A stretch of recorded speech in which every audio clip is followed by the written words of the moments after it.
Hello students, good afternoon. I hope you have seen my first video. This is the second video. This is a continued video of chapter number 22, Prejudice and Discrimination. Today on Monday we have two periods, so I am going to continue my lecture from Discrimination and Inequalities, the Caste System in India. हमारे India में इतनी different caste के लोग रहते हैं जिसके कारण discrimination and inequality बहुत ही ज्यादा है। ऐसा माना जाता था पुराने बरसों व हजारों सालों पहले कि कोई कास्ट होती है वो बहुत सुपीरियर, वो उनका दर्जा बहुत ऊपर, और कोई कास्ट होती है वो बहुत ही नीचे। मतलब जो सुपीरियर लोग हैं वो मंदिर जा सकते हैं, वो सब अच्छे काम सकते हैं, हर चीज उसको यूज कर सकते हैं, लेकिन जो लोअर कास्ट वाले लोग होते हैं उनको कई ऐसे रिसोर्सेज है, कई ऐसी जगह है, कई ऐसे प्लेसेस है, कई ऐसे वर्क है जो नहीं करने देते हैं। तो कौन कौन सी डिस्क्रिमिनेशन एंड इनइक्वालिटीज थी हमारे इंडिया में? थे, अभी है, लेकिन बहुत ही कम थे। लेकिन हमारे कॉन्स्टिट्यूशन ने, वो भी बात मैं अगर करूंगी, हमारे कॉन्स्टिट्यूशन ने अब इक्वली सबको राइट्स दे दिए हैं। लेकिन जब राजाशाही थी हजारों सालों पहले, जब सारे डायनेस्टीज थे, उस टाइम पे इतनी इनइक्वालिटीज थी सुपीरियर और लोअर कास्ट के बीच में। वो कैसी थी ये हम यहाँ पे जानते हैं। Discrimination and inequalities, the caste system in India.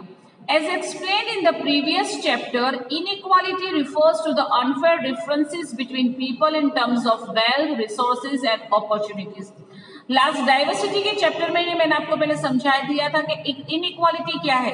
Inequality मतलब सबको इक्वली ट्रीट नहीं करते, फिर वो पैसे की बाबत में हो, हमारे नेचुरल रिसोर्सेज के यूज के बारे में हो, या फिर कोई जॉब अपॉर्चुनिटी, एजुकेशन अपॉर्चुनिटीज के बारे में हो, सबको इनइक्वली डिस्ट्रीब्यूट करते थे, सबको इनइक्वल उसमें करा जाता था।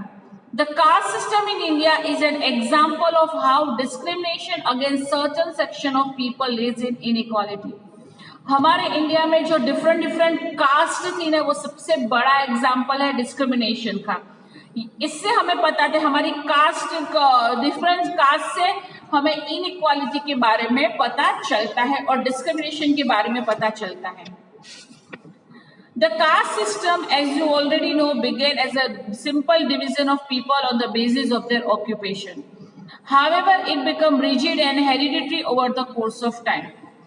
कास्ट सिस्टम क्या होता था कि अपने काम के, अब जो भी वो लोग काम करते थे उसके बेस पे उनकी कास्ट सिस्टम तय की जाती थी, और टाइम के टाइम हेरिडिटरी मतलब एक जनरेशन से दूसरे जनरेशन तक वो कंटिन्यू होते थे।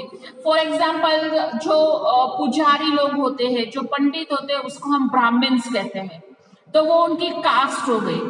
ओके, और जो लोग स्वीपर्स होते हैं, मतलब झाड़ू वगैरह, वो दलित कास्ट कहलाते हैं। तो वो उसका जो काम होता है वो उनकी कास्ट को रिप्रेजेंट करता है।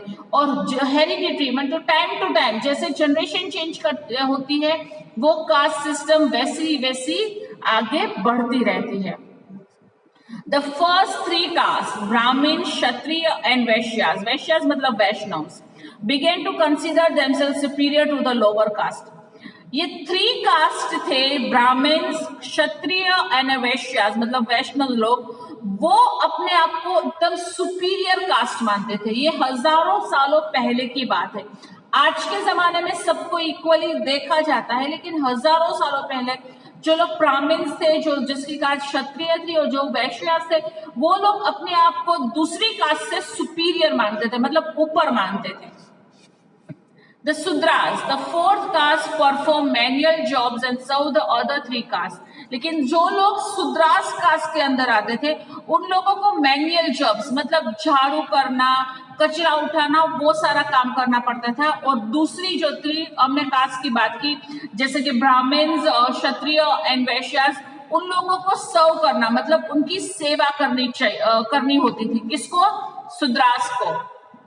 They were considered to be a low status. सुद्रास को हमेशा लो स्टेटस, लो डाउन, लोअर कास्ट मानते थे। People who worked as scavengers and sweepers were not included in the caste system and were considered to be untouchables. लेकिन जो लोग sweepers थे and scavengers थे, scavengers मतलब जो कचरा होता है ना, कचरे में से खाना निकाल के लेते हैं, कचरा उठाते हैं, उसको स्कैवेंजर्स कहते। वो लोगों को तो कास्ट में इंक्लूड भी नहीं करते थे। ये ब्राह्मण्स वो सुपीरियर कास्ट थे, शूद्रास को लोअर कास्ट मानते थे। लेकिन जो स्वीपर्स मतलब जो रोड साफ करते थे, स्कैवेंजर्स जो ढेर कचरा उठाते थे, उन लोगों को तो कास्ट में वो लोग शामिल भी नहीं करते थे। और ऐसा कहा जाता था दे आर अनटचेबल, मतलब उसको छूना भी पाप है ना, उनको छूना भी पाप है। ऐसा पहले के जमाने में लोगों का माइंडसेट था। They were not permitted to use public facilities such as wells and toilets. They were not allowed to enter temples and schools either. जो लोग स्कैवेंजर्स एंड स्वीपर्स थे वो बेचारे कास्ट में तो नहीं आते थे, लेकिन वो जो पब्लिक फैसिलिटीज जैसे पब्लिक टॉयलेट्स होते हैं, पब्लिक वेल्स होती है, पब्लिक टेम्पल्स, स्कूल्स, उसमें भी उनको अलाउड नहीं था एंट्री के लिए था। अगर आप सर्च करोगे तो आपको पहले की हिस्ट्री में ये सारी बातें पता चलेगी कि जो लोग स्वीपर्स थे, दलित कास्ट के लोग थे, उन लोगों के साथ कितना अनफेयर होता था। और जो सुपीरियर कास्ट वाले लोग थे वो लोअर कास्ट को हमेशा दबाते थे, उनसे काम करवाते थे। ये पहले के जमाने में ये सब होता था। As a result of this discrimination and the lack of opportunities for the growth and progress, people belonging to the lower caste become economically and socially weak, leading to inequalities between them and those belonging to three other castes. ये discrimination की वजह से, ये lake of opportunities की वजह से वो लोग जो दलित लोग हैं वो कभी ऊपर उठ ही नहीं पाते थे, इकोनॉमिकली बहुत ही वीक हो गए थे, क्योंकि पैसे कमाने का कोई जरिया ही नहीं था, कहीं पर उनको आने ही अलाउड नहीं था, तो वो क्या करेंगे। धीरे धीरे उनकी सोसाइटी इतनी वीक होती जा रही थी। और ये थ्री कास्ट, जो ये दूसरी थ्री कास्ट थी, उसने ये इनइक्वालिटी को बहुत ही लीड कर लिया था। उसने इनइक्वालिटी इतनी हद तक बढ़ा दी थी और सुपीरियर इंफीरियर का बहुत ही बड़ा कॉन्सेप्ट स्टार्ट कर दिया था।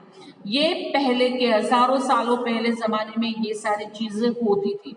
लेकिन हमारे कॉन्स्टिट्यूशंस ने, जब हमारा कॉन्स्टिट्यूशन फ्रेम हुआ, तब ये सारी बात उन कॉन्स्टिट्यूशंस में हटा दी थी।